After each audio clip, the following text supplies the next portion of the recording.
Wooing postal voters. SJB shaken by an unseen hand. Ranjan Dilith heat things up in Gampaha. Damitha due in for trouble again. Ugly High Commissioner to be recalled. Candidates bearing no campaign costs. SB's latest jig.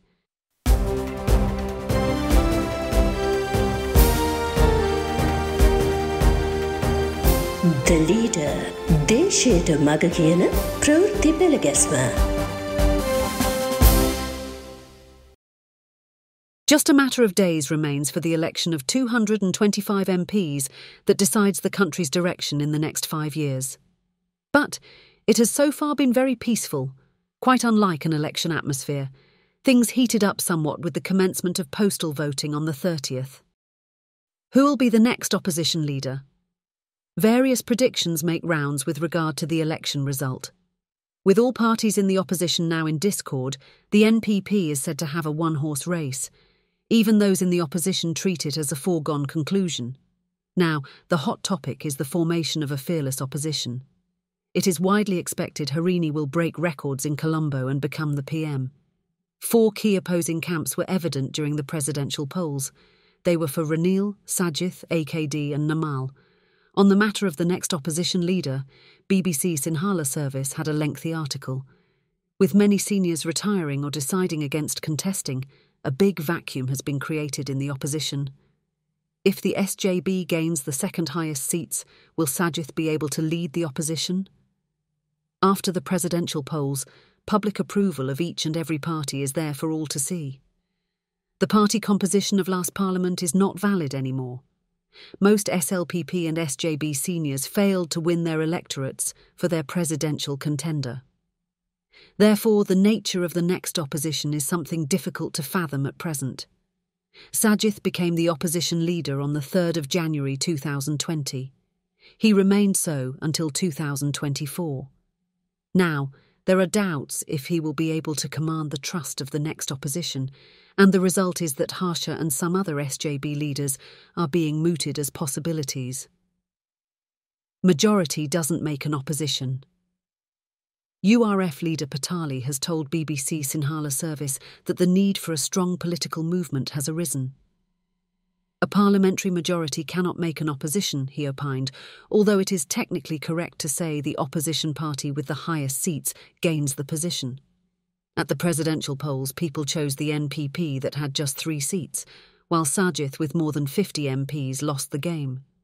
Many are in the fray to be the opposition leader, Sajith, Sumantharan, Dilith and Ranjan among them. Wooing postal voters. Every party is wooing state sector workers to target the postal voting.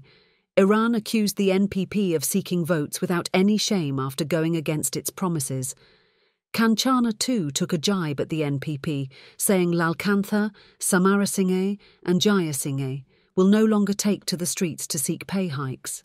Dilith claims that state sector workers now know the NPP's election promises held no strategic ground. Ranil AKD Cold War.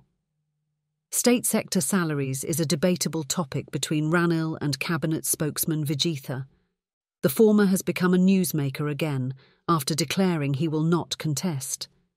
Mahesh Hapagoda comments that the political ground is again opening for Ranil. AKD's opponent is Ranil, not Sajith, he says. In a video, Hapagoda explains the economic and other factors that pave Ranil the way to make a political comeback. SJB shaken by an unseen hand. Deshaya refers to a powerful unseen hand in the SJB in its gossip column last Sunday. It says the party is being manipulated without the knowledge of its leader. This unseen hand has summoned and questioned some, and even told a few to quit. That one's plan now is to effect changes to key party positions. Victims are going to come out with the identity of this unseen hand. In the meantime, the SJB's affiliates are getting detached. Its Catholics Forum has been disbanded, with the head, Kavinda Makalanda, his family, and even the pet dog having gone to live in Melbourne. Ranjan Dilith heat things up in Gampaha. Things heat up in Gampaha due to Ranjan, Dilith, Lanza and Waruna intensifying their campaigning. Ranjan is considered a formidable foe, with a court case seeking him out of the game.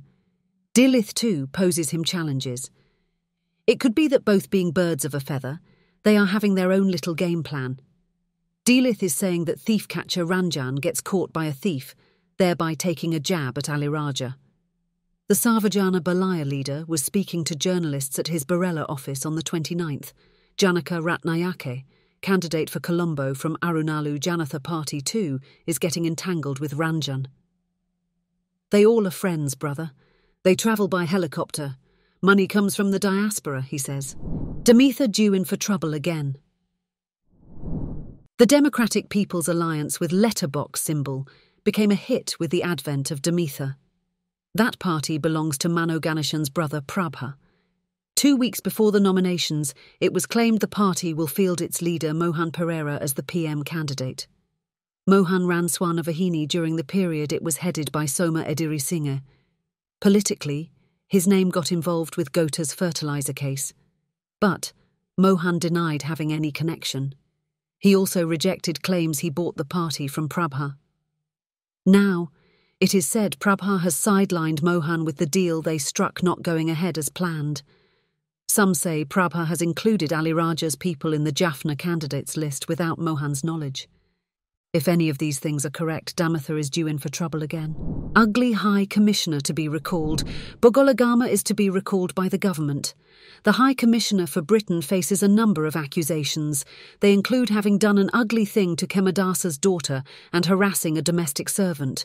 Cabinet spokesman Vijitha said Bogolagama, as well as other political appointees to diplomatic missions, will be investigated. A sudden recalling will lead to diplomatic issues. So, action will be taken appropriately without protecting anyone, said Vijitha. Candidates bearing no campaign costs. A candidate will unavoidably have to spend from his own pocket at an election. Surprisingly, there are certain exceptions. The party even decides the design of their campaign posters and does the pasting too, everything done via a special committee.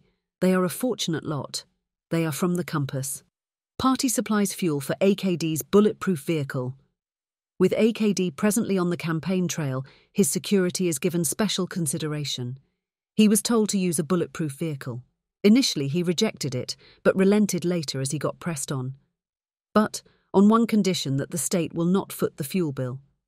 So the party pays for the fuel for his bulletproof vehicle that takes him to campaign rallies. SB's latest jig. SB is dancing a new jig, having claimed the NPP government is capable of reviving the economy. He is totally opposite to Ranil, Sajith, Namal et al., who create scaremongers. Even pro-JVP Lanka Truth website is surprised by SB's remark, finding positives in the NPP regime. Speaking to the media on the 29th, he said he believed the government to be successfully taking economic revival forward through the open liberal economic system, just like countries like Vietnam and China do. Some quip who will fall for him this time. That's it for today.